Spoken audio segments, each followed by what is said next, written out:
আপনারা জানেন আমি লিগ্যাল প্রফেশনে আসার আগে 21 বছর বাংলাদেশ সেনাবাহিনীতে চাকরি করেছি। মেজর সিনহা আমাদের সহকর্মী ছিলেন। আমাদের হৃদয়ে রক্তক্ষরণ হচ্ছে। আজকে রায় আপনারা শুনেছেন, ট্রায়াল কোর্টের রায় সম্পূর্ণভাবে বহাল রাখা হয়েছে, কিন্তু রায়ের একটু খুঁত থেকে গেল। এসপি মাসুদ যদি সঠিক দায়িত্ব পালন করতেন তাহলে সিনহা সহ 200 থেকে 300 মানুষের জীবন এইভাবে হানি হতো না। আমরা মনে করি বিচারের এই ক্ষতটি অ্যাপিলেট ডিভিশন টেক কেয়ার করবেন এবং অ্যাপিলেট ডিভিশনে এসপি মাসুদের বিরুদ্ধে যথাযথ প্রসিডিংস জোড়ো করে শাস্তির সম্মুখীন করা হবে। আমরা আপাতত সন্তুষ্ট। আমরা রায় আপনারা শুনেছেন, ট্রায়াল কোর্টের বিচারিক আদালতের যে রায় ছিল 2 জনের ফাঁসি, লিয়াকাত এবং প্রদীপ এবং বাকি যে 6 জনের যাবজ্জীবন সেইটা বহাল রেখেছে। অন্য জরিমানা সহ এবং অন্য যে আপিলগুলো ছিল খালাসের এবং শাস্তি বৃদ্ধি করার, সেইটা তারা খারিজ করে দিয়েছে। এখন এটা অ্যাজ ইউজুয়াল ডেথ রেফারেন্স হিসেবে অ্যাপিলেট ডিভিশনে যাবে। তারপরে যদি রিভিউ হয় রিভিউ হবে এবং প্রেসিডেন্ট মার্জনা তারপরে এইটা এক্সিকিউশন কার্যকরী হবে। আমরা আশা করব আপনাদের মাধ্যমে যে এই স্টেপসগুলা দ্রুত নিষ্পত্তি করে দ্রুত রায় কার্যকর করা হবে। এবং আবারও বলবো, এসপি মাসুদকে অবশ্যই বিচারের সম্মুখীন করতে হবে।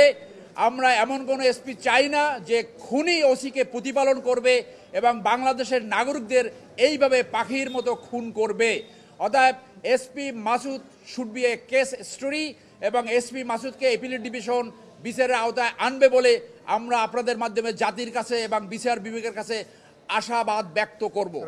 না, এসপি মাসুদের তারা এইটা আলাদাভাবে প্রসিডিংস শুরু করতে পারে অথবা এই রায়ের ভিতরেও ইনক্লুড করতে পারে।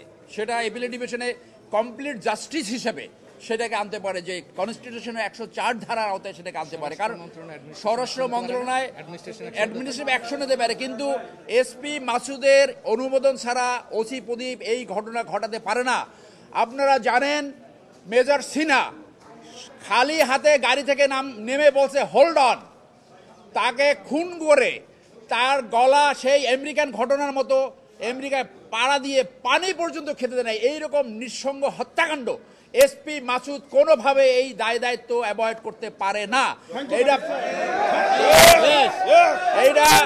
এইটা আমাদের বিচার বিভাগ, আমাদের স্বরাষ্ট্র মন্ত্রণালয়, আমাদের আইন মন্ত্রণালয় তারা একটা উপায় খুঁজে বের করবে। বাদী নাম দিয়েছিল এবং আপনি কর্নেল বসারের কাছে শুনেছেন যে একটা কম্প্রোমাইজ ডিল করতে হয়েছে। সেই তৎকালীন পরিস্থিতিতে একটি কম্প্রোমাইজ ডিল করতে হয়েছে যে এসপি মাসুদের নাম যদি বাদ না দেওয়া হয় তাহলে চার্জশিট অনুমোদন করবে না। তো আপনার বিচারের ব্যাপারে কোনো কম্প্রোমাইজ হতে পারে না। ক্রিমিনাল লায়াবিলিটি কখনো কম্প্রোমাইজ হতে পারে না।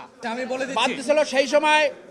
আজকে যে আইজিপির বিচার হচ্ছে আব্দুল্লাহ সাহেব, হি ওয়াজ দি ডিজি র্যাব এবং ইনস্ট্রাকশন ছিল বেনজিরের, এবং তারা বাধ্য করেছে, বাদীকে বাধ্য করেছে, এছাড়া আগাতে পারেনি। এটা কম্প্রোমাইজ করার পরেই চার্জশিটটা মুভ করে এবং তারপরেই রাওয়া আমাদেরকে ভেঙে দেওয়া হয়, আমাদের সেই অথরাইজ রাওয়া পরিষদকে, যাতে বিচার না হয়।